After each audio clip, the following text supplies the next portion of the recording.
त्यामुळे आज सुट्टी असल्यामुळे आज जरा निवांत काम चाललं आपलं. आवरून घेऊ आपली कामं. ही आहेत सातारची कंदीपेठ.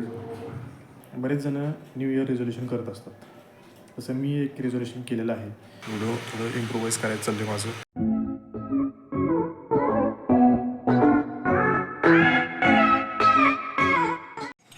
नमस्कार मित्रांनो, कसं काय बरेच सगळे. तर पुन्हा एकदा या नवीन दिवशी सुरुवात झालेली आहे. मी तुमचं सर्वांचं स्वागत आहे आपल्याच्या नवीन व्हिडिओमध्ये.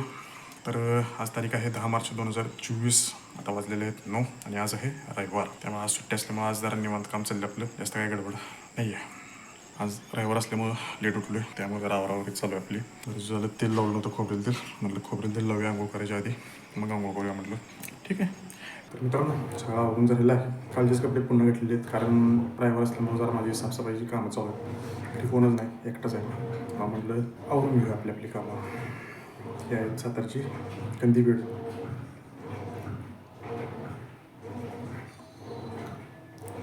तर दुसरा विषय, शेवटचा व्हिडिओ जो अपलोड केला तो जानेवारी महिन्यात इयरच्या स्टार्टिंगला. त्या व्हिडिओमध्ये सांगितलं होतं की व्हिडिओ कंटिन्यू करायचं म्हणून, पण काय आपल्याला जमलेलं नाही. त्यामुळं तुम्ही काही नाराज होऊ नका. 2 महिने मला काम होती भरपूर, म्हणजे सगळी कामं आता आवरलेली आहेत. त्यामुळे आता व्हिडिओ येतील हळूहळू. महत्त्वाची मी शेतातली कामं होती ती सगळी झालेली आहेत. आता जी आहेत ती काय आता दाखवण्यासारखी आहेत. आणि जी आधीची कामं आहेत ती काय दाखवण्यासारखी नव्हती, कारण तेवढं मला शूट करायला वेळच मिळत नव्हता. आणि आपलं ऑफिसचं काम इंटेरियरचं चालूच आहे, त्याचा लोड आहे. ह्या कारणामुळे व्हिडिओ मी कधी बनवलेले आहेत. आता वेळ आहे, व्हिडिओ बनवायला सुरुवात करूया म्हटलं. इथून पुढे व्हिडिओ येतील. चला, घरातली जरा साफसफाई करायला लावली, बरेच झालं. त्यांना पटपट जरा आवडून घेऊया म्हणून काय करायला बघायला लावलं पण.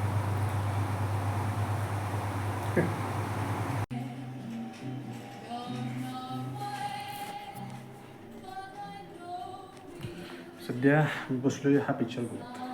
कामं आवरलेली आहेत मस्तपैकी आपली. म्हटलं पिक्चर बघावं जरा. तर आत्ताच हा कॉम पिक्चर संपलेला आहे. आपल्याला इंग्लिश पिक्चर आवडतात, म्हणजे हॉलिवूड. मला पर्सनली हॉलिवूडचे पिक्चर आवडतात बघायला. त्यातले त्यात हे असे ॲडव्हेंचरस आणि ग्राफिकली जबरदस्त असे जे पिक्चर असतात ते मला खूप आवडतात, कारण ते बघायच्या लेवलचे असतात. बॉलिवूडचे जे पिक्चर आहेत एकदम थर्डक्लास, अजिबात आवडत नाहीत मला. ग्राफिक्स तेवढं थर्डक्लास असते त्यांचं, ना स्टोरी प्लॉट ना काय अजिबात चांगला पिक्चर नसतो. त्यामुळे मी हॉलिवूडचेच पिक्चर बघायला थोडंसं फर्स्ट प्रेफरन्स असतो. त्यातल्या त्यात साऊथकडचे पण पिक्चर चांगले असतात, पण थोडं जास्त व्हायलन्स असतो, जास्त व्हायलन्स असतात त्यामुळे मी जास्त बघत नाही. साऊथकडचे पेक्षा हॉलिवूडकडचे जरा थोडंसं रिअलिस्टिक दाखवायचा प्रयत्न करत असतात, आणि त्यांचं ग्राफिक्स पण जरा चांगलं असतं, ॲनिमेशन वगैरे जबरदस्त असते. इथं नवीन वर्षाची सुरुवात होऊन जवळजवळ 2 महिने झालेले आहेत. हे 2 महिने कसे गेले काहीच समजलेलं नाही. आणि लास्ट व्हिडिओ जो होता, मी जो व्हिडिओ अपलोड केला तो सुरुवातीलाच नवीन वर्षाच्या सुरुवातीलाच केला. त्यानंतर काही व्हिडिओ मी अपलोड केला नाही. बरेच जणं न्यू इयर रेझोल्युशन करत असतात. तसं मी एक रेझोल्युशन केलेलं आहे की ते म्हणजे मैदा खाणं मी पूर्णपणे सोडलेलं आहे. हे रेझोल्युशन करायचं कारण का, माझं मैदा खाण्याचं प्रमाण जास्त होतं. ब्रेड स्वरूपात मैदा भरपूर खात होतो, रोटी खात होतो, मैद्याचे जे रोटी असतात त्यामुळे ते पण जास्त खाणं होतं. त्यानंतर पिझ्झा जास्त खाल्ला जात होतो. महिन्यात एकतरी पिझ्झा माझा ठरलेला असायचा. त्यामुळं भरपूर मैदा मी खात होतो, कारण मला वजन कंट्रोल करायचं होतं. मला मैद्याचा थोडासा त्रास पण होत होता. हे मला जाणवत नव्हतं, नंतर जाणवायला लागलं होतं. आता म्हणजे सोडल्यानंतर मला जाणवायला लागले की आपण मैदा खात होतो म्हणून आपल्याला त्रास होत होता. त्यामुळे मैदा खाणं मी पूर्णपणे बंद केलेलं आहे. आता मी जानेवारी महिना पूर्ण अजिबात मैदा खाल्लेला नाही. 17 फेब्रुवारीपर्यंत मी अजिबात मैदा खाल्ला नव्हता. आणि 17 तारखेला माझा वाढदिवस असतो आहे, त्यामुळे मी बाहेर जेवायला गेलो होतो. तिथं रोटी खाल्लेली आहे, तो तेवढाच मैदा खाल्ला. त्यानंतर मी काय मैदा खाल्लेला नाही. आणि आधीमध्ये एखादा वडापाव. तर रेझोल्युशन माझं तसं मी कंप्लीट ठेवलेलं आहे, कारण जेवढा मैदा मी मागच्या वर्षी खाल्ला तेवढा ह्या वर्षी मी खाणं टाळलेलं आहे पूर्णपणे.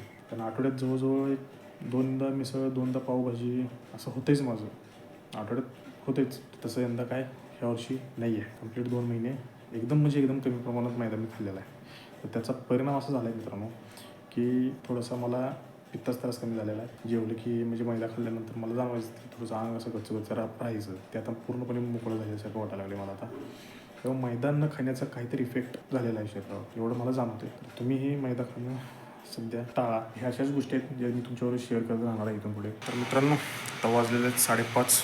जस्ट आत्ता चहा घेतलेला आहे. मस्तपैकी एक झोप काढली दुपारी. आज काहीही काम केलं नाही. दिवसभर बाहेर जायचं ठरवलं होतं, पण ऊन बघून इच्छाच झाली नाही बाहेर जायची.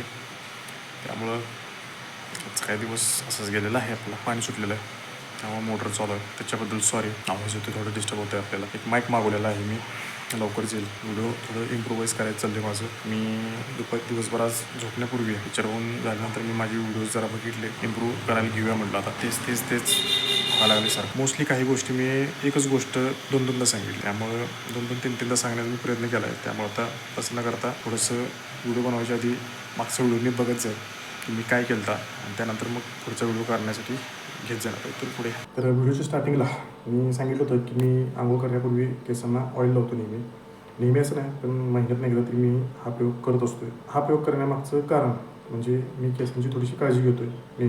नेहमीपेक्षा जरा जास्तच घेतो आहे. ह्याच्या आधी कधी असं मी काळजी घेत नव्हतो, आत्ताच घेतो आहे सध्या. तर केसांना ऑइल लावायचं कारण म्हणजे केस आंघोळीपूर्वी केस थोडीशी मऊ होतात आणि थोडीशी स्ट्रेट होतात. पहिलं माझी केस करली होती. तुम्हाला माझे जुने व्हिडिओ जर बघितले असतील तुमच्या लक्षात येईल माझी केस करली होती ती. आता तशी करली नाही, आता स्ट्रेट आहेत केस. त्याचं कारण आहे हेच की ऑइल लावल्यामुळे केस थोडीशी चांगली होतात, थोडं त्यांना पोषण मिळतं, त्यामुळं केस थोडं हेल्दी होतात. चेहऱ्यासाठी पण मी तेच करतो आहे सध्या. चेहऱ्याची पण मी काळजी घेतो आहे, कारण चेहरा चांगला पाहिजे कॅमेऱ्यासाठी. त्यामुळे चेहऱ्याची मी काळजी घेतो आहे. कारण ज्यावेळी कॉलेजला होतो, शाळेत होतो, त्यावेळी कधी असा विचार करत नव्हतो केस व्यवस्थित असली पाहिजे, चेहरा व्यवस्थित असला पाहिजे. पिंपल्स आले पिकला की ते फोडून टाकत होतो आणि त्यामुळे जास्त काही त्याचा विचार करत नव्हतो. त्यामुळे हे चेहऱ्यावरती खड्डे वगैरे जे पडले आहेत हे त्याच्यामुळे पडलेले आहेत. हे निष्काळजीपणा, चेहऱ्याची ज्या त्यावेळी काळजी न घेतल्याचा परिणाम आहे. तुम्ही असं करू नका, चेहऱ्याची काळजी घेत जावा. बऱ्यापैकी दिसतील तुम्हाला इथं हा पूर्ण पॅच आणि हा पूर्ण पॅच पिंपल्स. तर जे आपण आत्तापर्यंत चूक करत आलो आहे, आता इथून पुढे ती चूक करायची नाही. थोडंसं सुधारायचं आणि चेहऱ्याची काळजी व्यवस्थित घ्यायची. सनसेट ऑलमोस्ट झालेला आहे. बरं, याला थोडासा उशीर झालेला आहे आपल्याला, पूर्णपणे झालेला आहे. त्यामुळे सनसेट आज पण गेलेला आपला.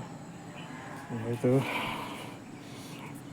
डेली वापरायचे सँडल आणि बूट म्हणून ठेवलेले आहेत आणि 4 पेअर आहेत अजून धुवायचे आहेत ते. आणि ते जास्त यूजमध्ये नसल्यामुळं लगेच धुतलं जास्त काही नाही आहे. आणि हे 2 नेहमी वापरले आहेत त्यामुळं बदललेले आहेत. कलरच बदलतो डायरेक्ट.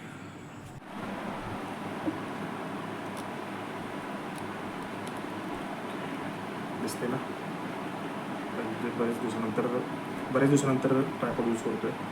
तर आता वाजलेले 6:54. थोडा फॅनचा आवाज येतो आहे, थोडा ॲडजस्ट करा मित्रांनो. तुला माईक लवकरच येणार आहे, ऑर्डर दिलेली आहे, येईल लवकरच. म्हणाला की ऑर्डर थोडा इम्प्रूव्हमेंट दिसेल तुम्हाला पुढं. हा व्हिडिओ इथंपर्यंतच. आता जास्त मी घेत नाही व्हिडिओ, कारण मी व्हिडिओ एडिट करायलाच बसलो होतो. त्यानंतर काही काम नाही माझ्याकडे, व्हिडिओ एडिट करूया, जास्त काय ओढवायला नको म्हटलं. तर आजचा व्हिडिओ कसा वाटला हे मला खाली कमेंट करून सांगा. आवडला असेल तर लाईक करा आणि सबस्क्राईब केल्याशिवाय जाऊ नका. जे काही नवीन आहे त्यांनी सबस्क्राईब. 2 महिने झाला आपला व्हिडिओ नाही. तर त्याचं कारण असं आहे की ते काम करायचं की व्हिडिओ बनवायचा हा विषय व्हायचा नेहमी. व्हिडिओ बनवले मी, नाही अशी नाही, पण ते इनकम्प्लीट राहिले, पूर्णपणे होईना, ते कॉन्सन्ट्रेट पण होईना, कामाकडे पण लक्ष लागणार आणि व्हिडिओवर पण लक्ष लागणार असं व्हायला लागलं. कारण कामाचा लोड जास्त होता, त्यामुळे मला जमलं नाही करायला. विचार केला तर चांगले व्हिडिओ असे करायचे, कंटेंट भरपूर होता, पण कॅमेरा सेट करणं हे करणं ह्याच्यातच वेळ जास्त जात असल्यामुळे मी काय ते शूट करायचं सोडून दिलं परत. कारण ह्याला फोकस भरपूर लागतो ह्या गोष्टी करायला म्हटलं, सगळंच मॅनेज करून करावं लागतं. त्यामुळं जमलं नाही आपल्याला. परत इथून पुढं जमवायचं आहे. का असं होतं मला काही समजत नाही. करायला जातो एक आणि होतं एक, असा विषय व्हायला लागला. ठीक आहे मित्रांनो, थोडासा रिझल्ट पण तुम्हाला दिसायला इथून पुढे. आता माईक पण येईल. तर ठीक आहे मित्रांनो, भेटूया पुढच्या एका नवीन व्हिडिओमध्ये. आपला आजचा व्हिडिओ पुन्हा एकदा सांगतो आहे, आपला आजचा व्हिडिओ कसा वाटला खाली कमेंट करून सांगा, लाईक करा आणि जे कोणी नवीन आहात त्यांनी सबस्क्राईब केल्याशिवाय जाऊ नका. सबस्क्राईबर वाढवायचे. भेटू पुढच्या एका नवीन व्हिडिओमध्ये. तोपर्यंत बाय बाय.